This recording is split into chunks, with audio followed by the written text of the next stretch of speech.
ಯಾವ ಸರ್ಕಾರ ಇದ್ದಾಗ ತಂದ್ರು? ಸಿದ್ದರಾಮಯ್ಯ ಸರ್ಕಾರ ಇದ್ದಾಗ ಸುಧಾಕರ್ ಅವರು ತಂದ್ರು ಅಲ್ವಾ? ತಂದಾದ್ಮೇಲೆ ಬಂದಾದ್ಮೇಲೆ ಗೊತ್ತಾಯ್ತು ಯಾವ ಹಂತದಲ್ಲಿ ಏನ್ ಮಾಡ್ಬೇಕು ಅಂತ.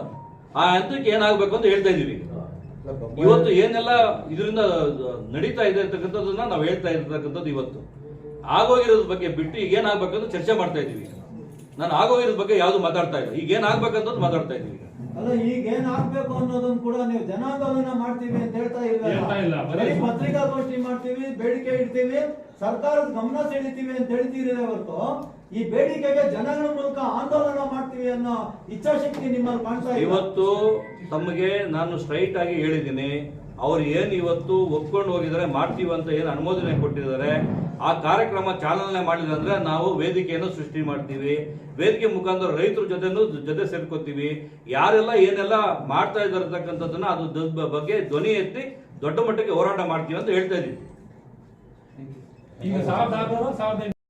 ಏನ್ ಬೇಕಾ ಮಾಡ್ತಾರೆ ಅಂತಕ್ಕಂಥದ್ದು ಒಂದು ತಮ್ಮದು ಯಾವಾಗ್ಲೂ ಕ್ವಶನ್. ಪತ್ರಿಕಾ ಮಾಧ್ಯಮದ್ದು ಯಾವತ್ತು ತಮ್ಮದು ಎಲ್ಲರದ್ದು ಕ್ವಶನ್. ತಾವು ಯಾವಾಗ ಆನ್ಸರ್ ಕೊಡ್ತೀರಾ ಜನರಿಗೆ? ಏನು ಇವತ್ತು ಏನ್ ಆಗ್ಬೇಕು ಜನರಿಗೆ ಅದನ್ನ ಮುಟ್ತಕ್ಕಂಥದ್ದನ್ನ ತಾವು ಯಾವಾಗ ಮಾಡ್ತೀರಾ?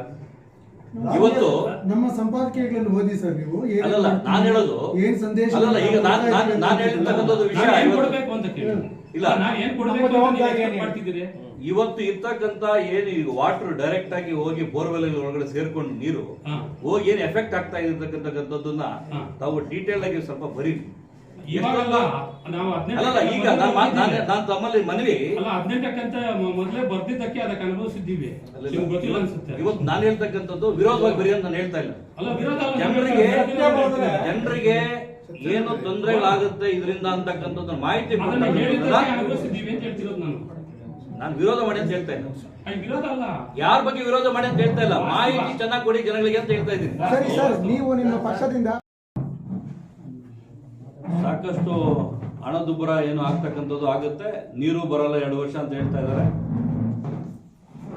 ಅದು ಬಿಟ್ಟು ಅದು ಹೊರತಾಗಿ ಇವತ್ತು ಏನು KC valley and HN valley ಅಂತ ನೀರಿನ ಭಾಗ್ಯ ಕೊಟ್ಟರು, ಅದರ ಭಾಗ್ಯದ ಜೊತೆಗೆ ಕ್ಯಾನ್ಸರ್ ಭಾಗ್ಯಗಳು ಬರ್ತಕ್ಕಂಥದ್ದು ಕಾಣಿಸ್ತಾ ಇದೆ. ಯಾಕಂದ್ರೆ 3ನೇ ಹಂತ ಅಂತ ಎಷ್ಟು ಪತ್ರಿಕಾ ಮಾಧ್ಯಮಗಳು ಕೂಡ ಸಾಕಷ್ಟು ಕೇಳಿದ್ರೆ ಅದಕ್ಕೆ ಕಿವಿನೇ ಕೊಡಲಿಲ್ಲ.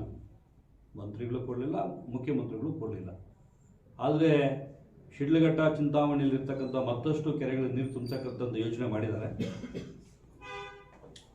ಕೆರೆಗೆ ನೀರು ತುಂಬಕ್ಕಿಂತ ಮುಂಚೆ ಸಾಕಷ್ಟು ಬೋರ್ವೆಲ್ಗಳನ್ನ ಕುಡಿಯೋ ನೀರಿಗೋಸ್ಕರ ಹಳ್ಳಿಗಳಿಗೆ ಕೆರೆಗಳೆಲ್ಲ ಹಾಕಿದ್ದಾರೆ. ಒಂದಷ್ಟು ಬೋರ್ವೆಲ್ ನೀರು ಬರ್ತಾ ಇತ್ತು. ಬೋರ್ ಹಾಕಿದ್ರೆ ಎಲ್ಲ ಬೋರ್ಗಳು ನೀರು ಬರಲ್ಲ. 1500 ಅಡಿ ಹಾಕಿದ್ಮೇಲೆ ನೀರು ಬರಲಿಲ್ಲ ಅಂತ ಹೇಳಿದ್ರೆ ಕೇಸಿಂಗ್ಗೆ ತಂಗೆ ಬಿಡ್ತಾರೆ. ಅದು ಮುಚ್ಚೋದು ಕೂಡ ಇಲ್ಲ. ಸಾಕಷ್ಟು ಕೆರೆಗಳಲ್ಲಿ ಕೇಸಿಂಗ್ ಹಾಕಿ ನೀರು ಬಂದಿರ್ತಕ್ಕಂಥದ್ದು ಈಗ ನೀರು ಬರಲ್ಲ, ಅದನ್ನು ಬಿಟ್ಬಿಟ್ಟಿದ್ದಾರೆ. ಏನು HN ವ್ಯಾಲಿ ಅಂಡ್ KC ವ್ಯಾಲಿಯಲ್ಲಿ ಕೆರೆಗೆ ತುಂಬತಕ್ಕಂಥ ಕೆಲಸ ಮಾಡ್ತಾ ಇದ್ದಾರೆ. ಆ ನೀರು ಆ ಬೋರ್ ಒಳಗಡೆಗೆ ಹೋದ್ರೆ ಇರ್ತಕ್ಕಂಥ ಮೈನ್ ಸ್ಟ್ರೀಮಲ್ಲಿ ವಾಟರ್ ಲೆವೆಲ್ ಏನಿದೆ ಸ್ಟ್ರೀಮ್ಗಳಲ್ಲಿ ಹೋಗಿ ಈ ನೀರು ಕೂಡ ಒಳ್ಳೆ ನೀರಿಗೂ ಕೂಡ ಹೋಗಿ ಆ ನೀರು ಸೇರ್ತಕ್ಕಂಥ ಕೆಲಸ ಆಗುತ್ತೆ. ದಯಮಾಡಿ ಮಂತ್ರಿಗಳು ಇವತ್ತು ಅಷ್ಟೂ ಕೆರೆಗಳಲ್ಲಿ ನೀರು ಮಾಡಬೇಕಂತ ಏನು ಯೋಜನೆ ಹಾಕ್ಕೊಂಡಿದ್ದೀರಿ. ಆ ಬೋರ್ವೆಲ್ಗಳನ್ನ ಮುಚ್ಚೋಕೆ ಒಂದಷ್ಟು ಹಣ ಬಿಡುಗಡೆ ಮಾಡಿ ಫಸ್ಟು ಆ ಬೋರ್ವೆಲ್ಗಳನ್ನ ಮುಚ್ಚಬೇಕಂತ ಆಗ್ರಹ ಮಾಡ್ತೀವಿ. ಯಾಕಂದ್ರೆ ಈ HN ವ್ಯಾಲಿ KC ವ್ಯಾಲಿ ನೀರು ಏನು ಕೆರೆಗೆ ತುಂಬಿಸ್ತಾ ಇದ್ದಾರೆ ಅದನ್ನು ಡೈರೆಕ್ಟ್ ಆಗಿ ಯೂಸ್ ಮಾಡಿದಿರಾ ನ್ಯಾಚುರಲ್ ಪ್ಯೂರಿಫಿಕೇಶನ್ ಆಗಿ ವಾಟರ್ ಟೇಬಲ್ ಇನ್ಕ್ರೀಸ್ ಆಗ್ತಕ್ಕಂಥದ್ದು ಏನು ಆಗ್ತಾ ಇದೆ. ಸಂಪುಟ ಏನು ತೀರ್ಮಾನ ಆಗಿತ್ತು ಮಾಡಬೇಕು ಅಂತ ಮಾಡ್ತೀವಿ ಅಂತ ತೀರ್ಮಾನ ಆಗಿತ್ತು, ಕ್ಯಾನ್ಸಲ್ ಆಯಿತು. ಅದಕ್ಕಿಂತ ಮುಂಚೆನೆ ನಮ್ಮ ಸಂಸದರು ಪತ್ರಿಕಾ ಮಾಧ್ಯಮನ ಕರೆದು ತಮ್ಮ ಪತ್ರಿಕಾ ಭವನದಲ್ಲೇ ಸಂಸದರು ಮಾಡಿದರು. ಅದು ಮಾಡಾದ್ಮೇಲೆ ವಾಪಸ್ಸು ದಿಢೀರನೆ ಕ್ಯಾನ್ಸಲ್ ಮಾಡಿದ್ರು. ಕ್ಯಾನ್ಸಲ್ ಮಾಡಾದ್ಮೇಲೆ ಮತ್ತೆ ವಾಪಸ್ಸು ದಿನಾಂಕ ನಿಗದಿ ಮಾಡಿದ್ರು. ನಿಗದಿ ಮಾಡಿ ಇವತ್ತೇನು ಮಾಡಾದ್ಮೇಲೆ ನಾವು ಮಾಡ್ತಾ ಇದ್ವಿ. ಅವರು ಇದು ಮಾಡೋಕ್ಕಿಂತ ಮುಂಚೆನೆ ಸಂಸದರು ತುಂಬಾ ದೀರ್ಘಕಾಲವಾಗಿ ಪತ್ರಿಕಾ ಗೋಷ್ಠಿ ಒಂದು ಪತ್ರಿಕಾ ಇರ್ತಕ್ಕಂಥ ಇಲ್ಲಿ ಭವನದಲ್ಲೇ ಮಾಡಿದ್ರು. ಇದೇನು ಹೊಸದೇನಿಲ್ಲ, ಸಂಸದರು ಮಾಡಿದ್ರು. ನಾವು ಅವತ್ತು ಇರಲಿಲ್ಲ. ಇವತ್ತು ಸಂಸದರು ಇಲ್ಲ, ಅವರು ಒಂದು ಅಮೆರಿಕ ಹೋಗಿದ್ದಾರೆ. ಅದರಿಂದ ನಾವು ಇವತ್ತು ನೆನ್ನೆನೆ ಮಾಡಬೇಕಾಗಿತ್ತು, ತಡ ಆಗಿತ್ತು, ಇವತ್ತು ಮಾಡಿದ್ವಿ. ಸರ್ ನಿರೀಕ್ಷೆ ಹುಸಿ ಆಗಿದೆ. ಕೇವಲ ಇದು ಬರೀ ಬಿಜೆಪಿ ಅವರ ಹೋರಾಟ ಅಲ್ಲ, ರೈತರು ಕೂಡ ಹೋರಾಟ ಮಾಡ್ತಾ ಇದ್ದಾರೆ. ನಾವೀಗ ಆಲ್ರೆಡಿ ನಾವು ಶಿಡ್ಲಘಟ್ಟದ ಏನು KDP ಅಕ್ವಿಜೇಷನ್ಗೆ ಏನು ಹೋರಾಟ ಅವರು ಮಾಡ್ತಾರೆ, ನಾವು ಬೆಂಬಲ ಕೊಟ್ಟಿದ್ದೀವಿ. ಇದರಲ್ಲಿ ಏನು ಇವತ್ತು ಏನು ಅನುಮೋದನೆ ಮಾಡಿದ್ದಾರೆ, ಆ ಅನುಮೋದನೆ ಮಾಡಿರ್ತಕ್ಕಂಥ ಎಲ್ಲ ಕಾರ್ಯಕ್ರಮಗಳಿಗೆ ಡೆಡ್ಲೈನ್ ಕೊಟ್ಟು ಕೆಲಸ ಬೇಗ ಮುಗಿಸಿ ಅಂತ ಆಗ್ರಹ ಮಾಡ್ತಾ ಇದ್ದೀವಿ. ಅದೇ ನೀವು ಸುದ್ದಿಗೋಷ್ಠಿಯಲ್ಲಿ ಮಾತ್ರ ಆಗ್ರಹ ಮಾಡ್ತೀವಿ.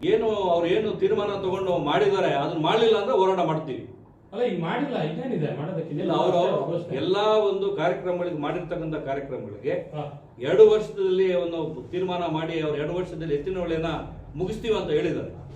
ಮುಗಿಸಿಲ್ಲ ಅಂದ್ರೆ ನಾವು ಹೋರಾಟ ಮಾಡಬೇಕು. ಒಂದ್ ನಿಮಿಷ, 2014ರಲ್ಲಿ ವೀರಪ್ಪ ಮೊಯ್ಲಿ ಅವರು ಚಂದ್ರಪುರ ಕ್ರಾಸ್ ಅಲ್ಲಿ ಉದ್ಘಾಟನೆ ಮಾಡಿದ, ಶಂಕುಸ್ಥಾಪನೆ ಮಾಡಿದಾಗ 2 ವರ್ಷದಲ್ಲಿ ನೀರು ಅಂತ ಹೇಳಿದ್ರು. ಆವತ್ತಿಂದ ಇವತ್ತು ಸಿದ್ದರಾಮಯ್ಯ 2 ವರ್ಷದಲ್ಲಿ ನೀರು ಅಂತ ಹೇಳಿದ್ದಾರೆ. ಸೊ ಅವ್ರದ್ದು ಇನ್ನ ನಂಬಿಕೆ ಇದೆ ನಿಮ್ಗೆ 2 ವರ್ಷದಲ್ಲಿ ಎತ್ತಿನ ಹೊಳೆ ಬರುತ್ತೆ ಅಂತ? ನಾನು ಈಗಾಗಲೇ ನಾನು ಹೇಳುವಾಗಲೇ ಇದನ್ನ ನಿಮ್ಮ ಕ್ವಶನ್ಗೆ ಆನ್ಸರ್ ಮಾಡಿದ್ದೀನಿ. 2 ವರ್ಷ ಅಂತ ಹೇಳ್ತಾ ಇದ್ದಾರೆ, 2 ವರ್ಷದ ಏನ್ ಗ್ಯಾರಂಟಿ ಇದೆ ಅಂತ ಕೇಳ್ತಾ ಇದೀವಿ. ಹೌದು, 2 ವರ್ಷದಲ್ಲಿ ಮುಗಿಸಿ ಅಂತ ನಾವು ಆಗ್ರಹ ಮಾಡ್ತಾ ಇದ್ದೀವಿ. ಅದೇ ನಾನು ಕೇಳ್ತಾ ಇದ್ದಾರೆ ಸರ್, ಬರೀ ಸುದ್ದಿಗೋಷ್ಠಿಗೆ ಮಾತ್ರ ಸೀಮಿತ, ನಾವು ಹೋರಾಟ ಇರುತ್ತಾ ಅಂತ. ಇದು ಸುದ್ದಿಗೋಷ್ಠಿ ಮಾಡಿರ್ತಕ್ಕಂಥದ್ದು ವಿಚಾರ ಎಲ್ರಿಗೂ ತಲುಪಬೇಕು. ನಮ್ಮ ಮುಖಾಂತರ ನಮ್ಮ ಒಂದು ಆಗ್ರಹ ಇದೆ, ಪಕ್ಷದ ಆಗ್ರಹ ಇದೆ. ಮುಂದಿನ ದಿನಗಳಲ್ಲಿ ಇದನ್ನ ಡೆಡ್ಲೈನ್ ಕೊಡಿ ಅಂತ ಹೇಳ್ತಾ ಇದ್ವಿ. ಎಲ್ಲಾ ಕೆಲಸಗಳಿಗೆ ಡೇಟ್ ಕೊಡಿ ಅಂತ ಹೇಳ್ತಾ ಇದ್ವಿ. ಅವರು ಡೇಟ್ ಕೊಡ್ಬೇಕಲ್ಲ. ಈಗ ಮಾಡಿರ್ತಕ್ಕಂಥ ಅನುಮೋದನೆಗಳಿಗೆ ಎಲ್ಲ ಕಾರ್ಯಕ್ರಮಗಳಿಗೆ ಡೇಟ್ ಕೊಟ್ಟಿಲ್ಲ, ಡೇಟ್ ಕೊಡಿ ಅಂತ ಕೇಳ್ತಾ ಇದ್ವಿ. ಡೇಟ್ ಕೊಟ್ರೆ, ಡೇಟ್ ಕೊಟ್ಟಿಲ್ಲ ಅಂತ ಹೇಳಿದ್ರೆ ಮುಂದಿನ ದಿನಗಳಲ್ಲಿ ನಾವು ಹೋರಾಟ ಮಾಡ್ತೀವಿ. 2 ವರ್ಷ ಆದ್ರೂ ಡೇಟ್ ಕೊಟ್ಟಿಲ್ಲ ಅಂದ್ರೆ ಹೋರಾಟ ಮಾಡಲ್ವಾ? 2 ವರ್ಷದಲ್ಲಿ ಮುಗಿಸ್ತಕ್ಕಂಥ ಕೆಲಸ ಮಾಡ್ತಾ ಇದ್ದವರು, ಕೆಲಸ ನಡೀತಾ ಇದೆ. ನೀವು ವಿರೋಧ ಚಾಟಿ ಬೀಸಿದ್ರೆ ಮಾತ್ರನೇ ಆ ಕಾರ್ಯ ಆಗಕ್ಕೆ ಸಾಧ್ಯ. ಆದ್ರಿಂದ ನೀವು ಜನಸಾಮಾನ್ಯರ ಜೊತೆಯಲ್ಲಿ ಹೇಗೆ ಸರ್ಕಾರಕ್ಕೆ ಚಾಟಿ ಬೀಸ್ತೀರಾ? ಈಗ ಏನು ಇವತ್ತು 2 ವರ್ಷದಲ್ಲಿ ಕೆಲಸ ಮಾಡಿ ಮುಗಿಸ್ತೀವಿ ಅಂತ ಏನು ಅವ್ರು ಏನು ಹೇಳಿದ್ದಾರೆ, ಅದು ಪೂರ್ವಕವಾಗಿ ಕೆಲಸ ನಡೀಲಿಲ್ಲ ಅಂತ ಹೇಳಿದ್ರೆ 2 ವರ್ಷದಲ್ಲಿ ಮುಂಜಾನೆ ಈಗ ಕೆಲಸ ಶುರುವಾಗಲಿಲ್ಲ ಅಂತ ಹೇಳಿದ್ರೆ ಅದಕ್ಕೆ ಒಂದು ವೇದಿಕೆ ಇದೆ. ಆ ವೇದಿಕೆಗಳೆಲ್ಲ ಚರ್ಚೆ ಮಾಡ್ತೀವಿ, ಆ ಹೋರಾಟಕ್ಕೆ ಒಂದು ರೂಪುರೇಷ ಕೊಡ್ತೀವಿ, ಹೋರಾಟ ಮಾಡ್ತೀವಿ. ಪರಿಸರ ತಜ್ಞ ಆ ನೀರು 3ನೇ ಹಂತ ಶುದ್ಧೀಕರಣ ಬೇಕಾಗಿತ್ತು, ಇವ್ರು ಮಾಡ್ತಾ ಇಲ್ಲ, ಕಿವಿಗೆ ಹಾಕೋತಾ ಇಲ್ಲ. ಆದ್ರೆ ಈ ಕೆರೆಗಳು ತುಂಬಿರ್ತಕ್ಕಂಥ ನೀರನ್ನ ಡೈರೆಕ್ಟ್ ಆಗಿ ಯೂಸ್ ಮಾಡ್ತಿರೋದು. ನ್ಯಾಚುರಲ್ ಆಗಿ ವಾಟರ್ ಪರ್ಟಿಕ್ಯುಲೇಟ್ ಆಗಿ ಬೋರ್ವೆಲ್ಗೆ ವಾಟರ್ ಟೇಬಲ್ ಇನ್ಕ್ರೀಸ್ ಆಗಿ ಯೂಸ್ ಮಾಡಿದ್ರೆ ಏನು ತೊಂದರೆ ಆಗಲ್ಲ. ಡೈರೆಕ್ಟ್ ಆಗಿ ಬೋರ್ವೆಲ್ ಒಳಗಡೆ ನೀರು ಹೋಗ್ತಾ ಇದೆ, ಅದೆಲ್ಲ ಮಾಡಬಾರ್ದು ಅಂತ ಹೇಳ್ತಾ ಇದ್ದೀನಿ. ಯೂಸ್ ಮಾಡಿದ್ರೆ ಡೈರೆಕ್ಟ್ ಆಗಿ ಯೂಸ್ ಮಾಡಲಿಲ್ಲ ಅಂದ್ರೆ ಏನು ತೊಂದರೆ ಇಲ್ಲ. ನೀವು ಈಗ ನ್ಯಾಚುರಲ್ ಆಗಿ ವಾಟರ್ನ ಭೂಮಿ ಒಳಗಡೆ ಹಿಂಗಿದ್ರೆ soil is the better purification of for anything. ಎಲ್ಲ ಪ್ಯೂರಿಫಿಕೇಶನ್ ಸಾಯಿಲ್ ಅಲ್ಲಿ ಆಗೋದು. ಅವ್ರು ಮಾಡಿದ್ರೆ ಕೂಡ ಥರ್ಡ್ ಮಾಡಿದ್ರೆ ಕೂಡ 3ನೇ ಹಂತ ಮಾಡಿದ್ರೆ ಕೂಡ ಏನೊಂದು ನ್ಯಾಚುರಲ್ ಆಗಿ ಮಾಡ್ತಕ್ಕಂಥದ್ದು ಅದು ಅದೇ ಮಣ್ಣನ್ನು ಹಾಕಿನೇ ಕಲ್ಲನ್ನು ಹಾಕಿ ಮಾಡ್ತಾರೆ. ಆದ್ರೆ ಇಲ್ಲಿ ಡೈರೆಕ್ಟ್ ಆಗಿ ಯೂಸ್ ಮಾಡ್ತಾ ಇದ್ದಾರೆ ನೀರನ್ನ. ವಾಪಸ್ಸು ಡೈರೆಕ್ಟ್ ಆಗಿ ಬೋರ್ವೆಲ್ ಇರ್ತಕ್ಕಂಥದ್ದು ನೀರು ಹೋಗಿ ಸೇರ್ತಾ ಇದೆ. ಅಲ್ಲ, ನನ್ನ ಪ್ರಶ್ನೆ ಅದಲ್ಲ, ಬೋರ್ವೆಲ್ ಹೋಗ್ಲಿಲ್ಲ ನಿಲ್ಲಿಸ್ಬಿಟ್ರು ಅಂದ್ರೆ 2ನೇ ಹಂತ ಶುದ್ಧೀಕರಣ ಸಾಕು ಅಂತೀರಾ? ಅದು ಅಲ್ಲ, ಅವ್ರು ಹೇಳ್ತಾ ಇದ್ದಾರೆ ನಾನು ಹೇಳ್ತಕ್ಕಂಥದ್ದು. ಸರ್ ನೀವು ಮಾತಾಡ್ಬೇಡಿ, ಅವ್ರು ಹೇಳಿ, ಹೇಳ್ಬೇಕಲ್ಲ. ಇವತ್ತು ಡೈರೆಕ್ಟ್ ಆಗಿ ಪೊಲ್ಯೂಟ್ ಆಗ್ಬಿಟ್ಟಿದೆ ಆಲ್ರೆಡಿ. ಅದನ್ನ ಶುದ್ಧೀಕರಣ ಮಾಡಿ ಎತ್ಕೊಂಡ್ಬಂದು ಬಿಟ್ರೆ 3ನೇ ಹಂತ ಬಿಟ್ಟುಕೊಟ್ರೆ ಇಲ್ಲಿ ಯಾರು ಕ್ರಮ ತಗೋತಾರೆ? ಕೆರೆಗಳಲ್ಲಿ ಬೋರ್ವೆಲ್ ಡೈರೆಕ್ಟ್ ತಗೊಂಡಂತ ನೀರು ಮಾಡಿ ಮೋಟರ್ ಇಡ್ತಾರೆ, ಯಾರು ಕಾಯ್ತಾರೆ ಅದನ್ನ? ಅವ್ರು ಡೈರೆಕ್ಟ್ ಆಗಿ 3ನೇ ಹಂತ ಮಾಡ್ಕೊಟ್ರೆ ಏನಾದ್ರು ಮಾಡ್ಬೋದಲ್ಲ. ನಮ್ಮ ಆಗ್ರಹ 3ನೇ ಹಂತದ ಶುದ್ಧೀಕರಣ ಆಗ್ಲೇಬೇಕು ಅಂತ ಇದೆ.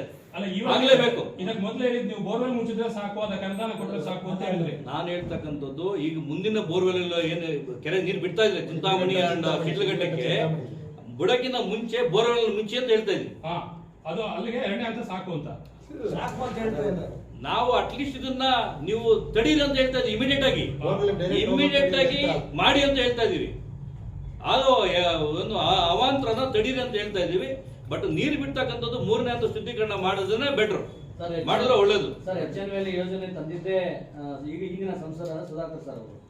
ಆಗ ಇದೇ ರೈತ ಸಂಘದವರು ಎಲ್ಲ ಜನಸಾಮಾನ್ಯರೆಲ್ಲ ಹೋರಾಟ ಮಾಡಿದ್ರು 3ನೇ ಹಂತ ಶುದ್ಧೀಕರಣ ಮಾಡಿ ಅಂತ. ಆಗ ಅವರು ಅದಕ್ಕೆ ದನಿಗೂಡಿಸ್ಲಿಲ್ಲ. ಈಗ 3ನೇ ಹಂತ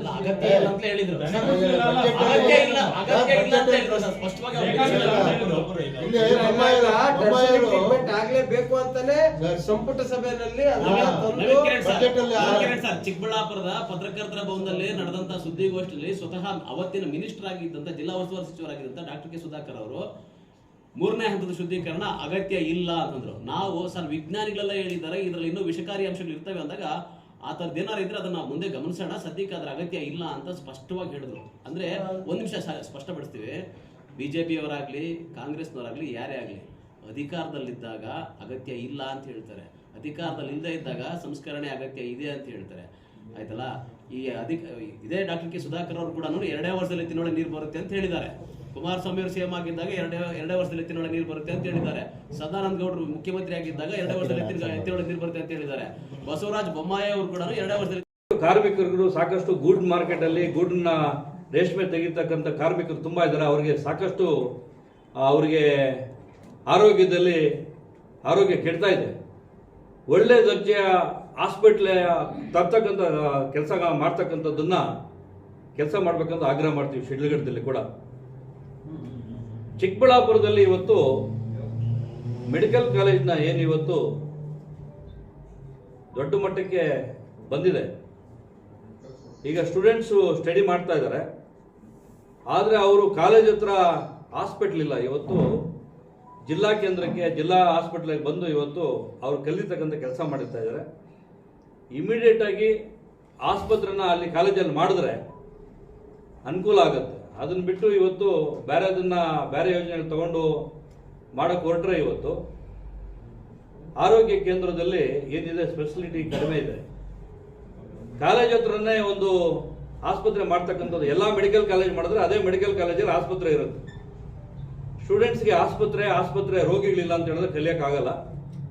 ಅದನ್ನು ತಗೊಳ್ತಾರೆ ಅಂದ್ಕೊಂಡಿದ್ವಿ, ಇವತ್ತು ಅದನ್ನು ತಗೊಂಡಿಲ್ಲ. ಅದರಿಂದ ದಯಮಾಡಿ ಇಲ್ಲಿ ಮುಂದಿನ ದಿನಗಳಲ್ಲಿ ಇಮಿಡಿಯೇಟ್ ಆಗಿ ಇಲ್ಲಿ ಕಾಲೇಜಲ್ಲಿ ಆಸ್ಪತ್ರೆ ಮಾಡಬೇಕು, ಆಸ್ಪತ್ರೆಯಲ್ಲಿ ರೋಗಿಗಳನ್ನ ಚಿಕಿತ್ಸೆ ಮಾಡ್ತಕ್ಕಂಥ ಕೆಲಸ ಮಾಡಬೇಕಂತ ಆಗ್ರಹ ಮಾಡ್ತೀವಿ. ಅದನ್ನು ನಂದಿ ಬೆಟ್ಟದಲ್ಲಿ ಇವತ್ತೇನು ನೀವು ಮಾಡಿದ್ದೀರಾ, ನಂದಿ ಬೆಟ್ಟದಲ್ಲಿ ರೋಪೇ ಮಾಡ್ಬೇಕಂತ ಇತ್ತು, ಅದ್ರ ಬಗ್ಗೆ ಚರ್ಚೆ ಇಲ್ಲ. ಈ ಒಂದು ನಂದಿ ಬೆಟ್ಟ ಇವತ್ತು ನಮ್ಮ ದೇಶದಲ್ಲಿ ಪ್ರಸಿದ್ಧಿ ಆಗಿರ್ತಕ್ಕಂಥ ಕೇಂದ್ರ. ಅಲ್ಲಿರ್ತಕ್ಕಂಥ ಸಾಕಷ್ಟು ಡೆವಲಪ್ಮೆಂಟ್ ಮಾಡಬೇಕಾಗಿತ್ತು. ಅದ್ರ ಬಗ್ಗೆನೂ ಏನು ಚಕಾರ ಇರ್ತಿಲ್ಲ. ರೋಪೇ ಬಗ್ಗೆನೂ ಈ ಒಂದು ಸಭೆಯಲ್ಲಿ ತೀರ್ಮಾನ ಏನೂ ಆಗಿಲ್ಲ. ಅದು ನಿರೀಕ್ಷೆ ಇತ್ತು, ಅದು ನಿರೀಕ್ಷೆ ಹುಸಿ ಆಗಿದೆ. ಈಗ ಸಾಕಷ್ಟು ಹಾರ್ಟ್ ಅಟ್ಯಾಕ್ ಏನು ಬರ್ತಾ ಇದೆ, ರಿಪೋರ್ಟ್ ಆಗ್ತಾ ಇದೆ, ಅದೆಲ್ಲ ಆಗ್ತಾ ಇರ್ತಕ್ಕಂಥದ್ದು ನಮ್ಮ ಆರೋಗ್ಯದ ಮೇಲೆ ಪ್ರಭಾವ ಬೀರ್ತಾ ಇರ್ತಕ್ಕಂಥದ್ದು ಈ ಅಡಲ್ಟ್ರೇಷನ್ನಿಂದ, ಫುಡ್ ಅಡಲ್ಟ್ರೇಷನ್ನಿಂದ ಆಗ್ತಾ ಇದೆ. ಅದಕ್ಕೆ ಗೈಡ್ಲೈನ್ಸ್ ಯಾವುದೂ ಇಲ್ಲ. ಈಗ ಸಾಕಷ್ಟು ರಸ್ತೆ ಬದಿಯಲ್ಲಿ ಒಂದು ಏನು ತಿಂಡಿ ಮಾಡ್ತಾರೆ, ಗೈಡ್ಲೈನ್ಸ್ ಇಲ್ಲ ಅದಕ್ಕೆ. ಅವ್ರು ಯೂಸ್ ಮಾಡ್ತಕ್ಕಂಥ ಆಯಿಲ್ ಏನು ಯೂಸ್ ಮಾಡ್ತಾರೆ, ಅದು ಎಷ್ಟು ಸಾರಿ ಅದನ್ನು ರೋಸ್ಟ್ ಮಾಡ್ತಾರೆ, ಅದನ್ನೇ ಯೂಸ್ ಮಾಡ್ತಕ್ಕಂಥದ್ದನ್ನು ಎಲ್ಲಿ ಗೈಡ್ಲೈನ್ಸ್ ತಂದಿದ್ದೀರಾ, ಏನು ನಿಯಮ ಮಾಡಿದ್ದೀರಾ? ಅವ್ರು ಮಾಡಿದ್ದೇ ನಿಯಮ ಆಗಿದೆ. ಅದು ಬಂದು ದುಡ್ಡು ಕೊಟ್ಟು ರುಚಿ ಇದ್ದಂತೆ ತಿನ್ಬಿಡ್ತಾರೆ. ಆರೋಗ್ಯ ಕೆಡ್ತಾ ಇದೆ. ಮುಂಬರುವ ದಿನಗಳಲ್ಲಿ ಸಾಕಷ್ಟು ಆರೋಗ್ಯ ತೊಂದರೆ ಆಗುತ್ತೆ. ಇದಕ್ಕೆ ಗೈಡ್ಲೈನ್ಸ್ ತರಬೇಕು. ಗೈಡ್ಲೈನ್ಸ್ ತಂದಿಲ್ಲ ಅಂತ ಹೇಳಿದ್ರೆ ತಿಂತಕ್ಕಂಥವ್ರನ್ನ ಪಾಪ ಆರೋಗ್ಯ ಕೆಡ್ತದೆ ಮುಂದಿನ ದಿನಗಳಲ್ಲಿ. ಈಗಲೇ ಕೆಟ್ಟಿದೆ. ಹಾರ್ಟ್ ಅಟ್ಯಾಕ್ ಬರ್ತಾ ಇರ್ತಕ್ಕಂಥದ್ದು ಅಡಲ್ಟ್ರೇಷನ್ದಾನೆ ಹಾರ್ಟ್ ಅಟ್ಯಾಕ್ ಬರ್ತಾ ಇರ್ತಕ್ಕಂಥದ್ದು. ಅದಕ್ಕೆ ಇಮಿಡಿಯೇಟ್ ಆಗಿ ಗೈಡ್ಲೈನ್ಸ್ ತರಬೇಕು. ಈ ಆರೋಗ್ಯದ ವಿಷಯದಲ್ಲಿ ನೆಗ್ಲೆಕ್ಟ್ ಮಾಡಬಾರ್ದು ಅಂತ ಎಲ್ಲರದು ಒಂದು ಮನೋಭಾವನೆ ಇತ್ತು. ಅದು ಏನು ಮಾಡಿಲ್ಲ, ಅದು ಹುಸಿಯಾಗಿದೆ. ಯಾವುದೆಲ್ಲ ಇವತ್ತು ಅನುಮೋದನೆ ಮಾಡಿರ್ತಕ್ಕಂಥ ಕೆಲಸಗಳಿಗೆ ಡೆಡ್ಲೈನ್ ಇಲ್ಲ. ಇವತ್ತೇನು 2 ವರ್ಷ ಅಂತ ಹೇಳಿದ್ರೆ, ಇವತ್ತು ಎತ್ತಿನ ಒಳಗೆ ನೀರಿಗೆ ಹೇಳ್ತಾ ಇದ್ದೀರಾ. 2 ವರ್ಷ ಆಯಿತು ಸರ್ಕಾರ ಬಂದು, ಮತ್ತೆ 2 ವರ್ಷ ಹೇಳ್ತಾ ಇದ್ದೀರಾ. ಅದು ಏನು ಗ್ಯಾರಂಟಿ ಯಾವುದೂ ಇಲ್ಲ. ಕೊಟ್ಟಿರ್ತಕ್ಕಂಥ ಕೆಲಸಗಳು ಕೂಡ ಅನುಮೋದನೆ ಮಾಡಿರ್ತಕ್ಕ ಕೆಲಸಗಳಿಗೂ ಯಾವುದೂ ಡೆಡ್ಲೈನ್ಸ್ ಕೊಟ್ಟಿಲ್ಲ. ಆ ಪ್ರಾಜೆಕ್ಟ್ಗೆ ಅನುಮೋದನೆ ಕೊಟ್ಟು ಕೆಲಸ ಸ್ಟಾರ್ಟ್ ಮಾಡಿ ಯಾವುದು ಮುಗಿಸ್ತೀವಿ ಅಂತಕ್ಕಂಥ ಡೆಡ್ಲೈನ್ ಕೊಟ್ಟರೆ ಕೆಲಸ ಆಗುತ್ತೆ, ಇಲ್ಲಾಂದ್ರೆ ಆಗೋದಿಲ್ಲ ಅಂತಕ್ಕಂಥದ್ದು ಈ ಮುಖಾಂತರ, ತಮ್ಮ ಮುಖಾಂತರ ನಾನು ಆಗ್ರಹ ಮಾಡ್ತಾ ಇದ್ದೀನಿ. ಇದೇ ರೀತಿ ಸಾಕಷ್ಟು ಏನು ನಮಗೆಲ್ಲ ಆಸೆ ಇತ್ತು, BJP ಸರ್ಕಾರದಲ್ಲಿರ್ತಕ್ಕಂಥ ಸಾಕಷ್ಟು ಏನು ಹೈಟೆಕ್ ಮಾರ್ಕೆಟ್ ಮಾಡ್ಬೇಕಂತಕ್ಕಂಥದ್ದು, ಆಸ್ಪತ್ರೆದು BJP ಅವಧಿಯಲ್ಲಿ ಮಾಡಿರ್ತಕ್ಕಂಥದ್ದು ಕೂಡ ಅನುಮೋದನೆ ಮಾಡಿದಿರ. ಡೆಡ್ಲೈನ್ ಇಲ್ಲ.